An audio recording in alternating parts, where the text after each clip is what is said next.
You ever get a letter so ridiculous you think it must be a joke? Mine showed up 3 weeks after I finished building my own bridge. Literal sweat. Grease. And 6 weekends of my life sunk into that thing just to open this fancy envelope stamped Crescent Pines, HOA Infrastructure Division. Never heard of such a division.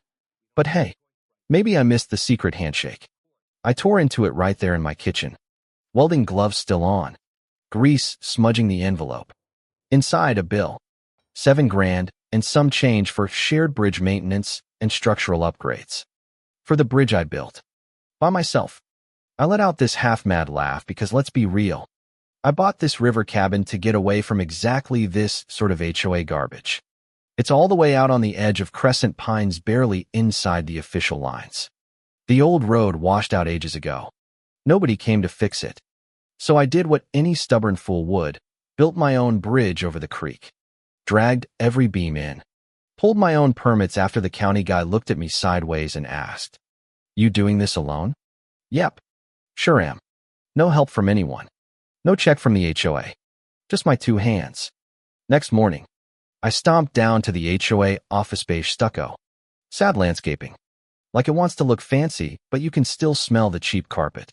And sitting right behind the counter, in her pastel sweater vest, helmet hair locked in place, was Zelda Zimmerman. President. Queen of the phony welcome smile. She's got my file in a folder, ready for her little performance. "Mr. Ryland Jacobs, we've been expecting you." I didn't give her a chance to warm up. "You billed me for a bridge I built with my own 2 hands. What kind of scam is this?" She doesn't even blink. "Your bridge connects to the community's emergency access route. Article 12. Subsection C. Shared infrastructure reso. You owe the community." I just stared. There was no bridge there until I built one. "Zelda. And it only goes to my cabin." She just smiled that smile. "Our legal teams reviewed it. If you want a contest, fill out Form 11A. There's a processing fee." I laughed right in her face. Couldn't help it. "You people are unreal." She leaned in like she was sharing a secret. "We all have to do our part. Even you rugged types." That's when I left. Figured if I stayed, I'd say something I couldn't take back. Back at the cabin, I pulled out all my bridge paperwork, permits, blueprints, 100 photos of me sweating bullets. Started digging through county zoning maps, old bylaws, property lines. And you know what? Zelda was lying. That bridge, every inch of it, sat on my private land. That emergency access route was just a scribble on an old HOA wish list. Never approved. Never real. They were trying to manufacture ownership and stick me with the bill. Next day, I hit the county records office. Place smells like burnt coffee and despair. But the clerk there, she's sharp. Pulled every land survey and easement on file for Crescent Pines. I snapped pictures of everything. My property, fenced by the creek on 3 sides. Woods on the 4th. Only access is my bridge. No shared easements. No infrastructure. The emergency route was a rejected line on a 15-year-old proposal. Red stamped, denied. Drove home with a folder full of receipts and a fire in my gut. I set up a trail cam facing the bridge, hidden right under the cedar railings. Something just felt off. And wouldn't you know, next morning over coffee, I watched a video of a guy in a reflective vest sneaking onto my bridge at 2 a.m., screwing a sign into the handrail. Zoom in. Here it is. Property of Crescent Pines HOA. Shared emergency access. They were faking it. Printing their claim right onto my hard work. I printed the footage. Marched it to the sheriff. Deputy Latham, usually half asleep on the job, perked right up when he saw the video.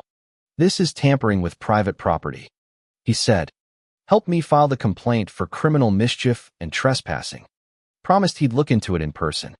Meanwhile, I called an old friend from my welding days, now a county structural engineer. He gave my bridge the full once-over. Certified every weld, every bolt. Signed off official paperwork that the bridge was private. No outside funding. No HOA labor. Nothing but me and my calluses. I dropped a copy at the sheriff, one at the zoning board, and sent a cease and desist letter to Zelda, complete with a screenshot of her midnight sign installer. A week of silence. Then a fat letter from the HOA's legal affairs liaison, Trent Maloney.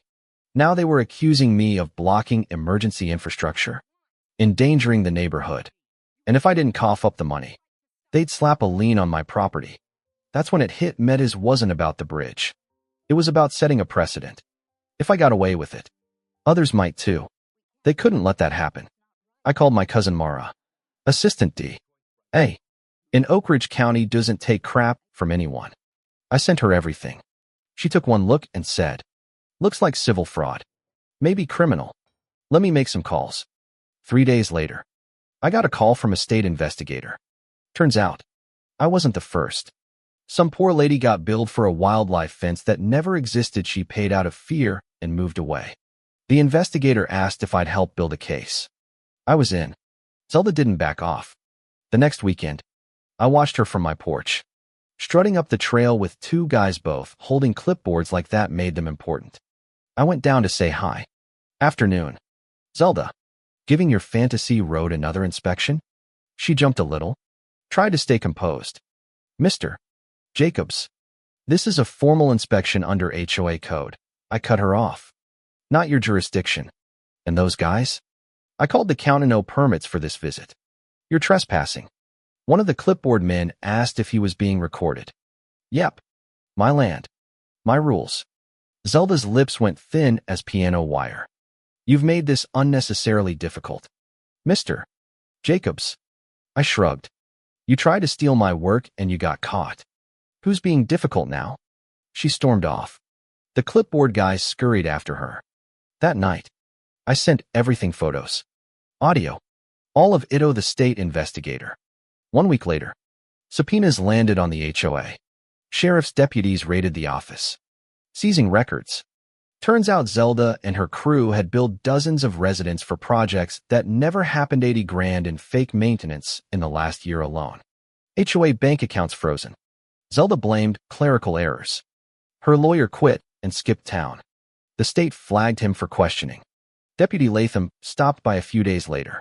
Town council's meeting to discuss dissolving the HOA. "You might want to come." First real smile I'd had in a long time. At the meeting, the place was packed. Folks standing outside with thermoses and lawn chairs. Whole neighborhood turned up. I took the floor, laid out every document. "The bridge is on my deeded land, built without a dime of HOA money. But I've got evidence they tried to fake ownership, installed signs in the middle of the night. Build me for a road that doesn't exist." Mayor Gregson held up a hand when Zelda tried to interrupt. "You'll have your turn." I read out an email. "If we label the project as communal, most residents won't question it. Fraud. Plain and simple." And suddenly, the floodgates opened. Folks stood up, one after another, shouting about fake fences, bogus drainage projects, fines for violations that didn't exist. Gregson banged the gavel. "Enough. This is a criminal matter now. Submit your statements."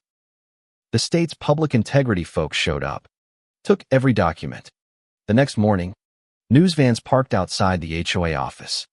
Zelda tried to slip away, but reporters caught her on camera. Later that day, the district attorney called, wanted me to testify before the grand jury. I said yes. No hesitation. The trial was held in a courthouse 2 counties over. Just to keep it clean, I showed up, flannel pressed, boots polished. The jury heard everything: permits, footage, timeline. The state's evidence was ironclad.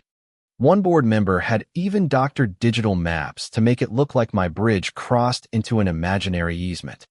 They printed the fake maps, handed them out at meetings. When the tech officer testified to that, you could feel the air change. That was the nail in the coffin. Zelda and 2 board members were found guilty of fraud, unlawful lien practices, falsifying records. The third resigned, turned over emails, got immunity. The HOA was dissolved on the spot. The old office got turned into a tool shed and a lending library. I didn't run for the new board, but I did help write the bylaws short. Clear. Nothing about fines or forced fees. And you can't touch someone's land without their say-so. Feels right. Spring rolled in. I fixed up the bridge. Added a little plaque, private build. No HOA access. 2024. One afternoon, A couple new to the neighborhood came by. Thanked me for standing up. We almost didn't buy our place after all this. But now it feels like people here actually look out for each other. They walked across my bridge. No toll. No invoice. Just neighbors heading home. When the trial ended, Zelda was sentenced time served in probation. Barred from ever serving on a board again. The new committee couldn't fine. Couldn't lean. Couldn't boss people around. First real potluck happened that Summerno clipboard patrol. Just good food. New faces. Kids playing tag near the fire pit. Folks swapping stories as the sun set. A few days later, a handwritten note arrived. Heard about the bridge, thank you. Inside, a charcoal sketch of the bridge. Signed by a young guy who'd just moved in. I framed it. Hung it near the door. You know, all this mess taught me something that took too long to learn. Power's only worth a damn when it's used to help. Not control. You can build trust beam by beam. Or you can tear it all down with one greedy grab. I still walk that bridge most mornings. Coffee in hand. Listening to the water. Feeling the steel hum. That sign I welded still shiny. Never touched. But here's the thing. How many of these little fights happen in towns all over? Folks too tired or scared to push back? Where's the line between community and control? Between keeping order and outright theft? That's what I want to know. So, what about you? Ever stared down an HOA or fought for something that was yours? Drop your thoughts below. Share your story. Let's talk about where you stand on justice, power, and what it really means to be a neighbor. You think you can just show up here with these papers and take whatever you want? This belongs to me. You have absolutely no right to stop me.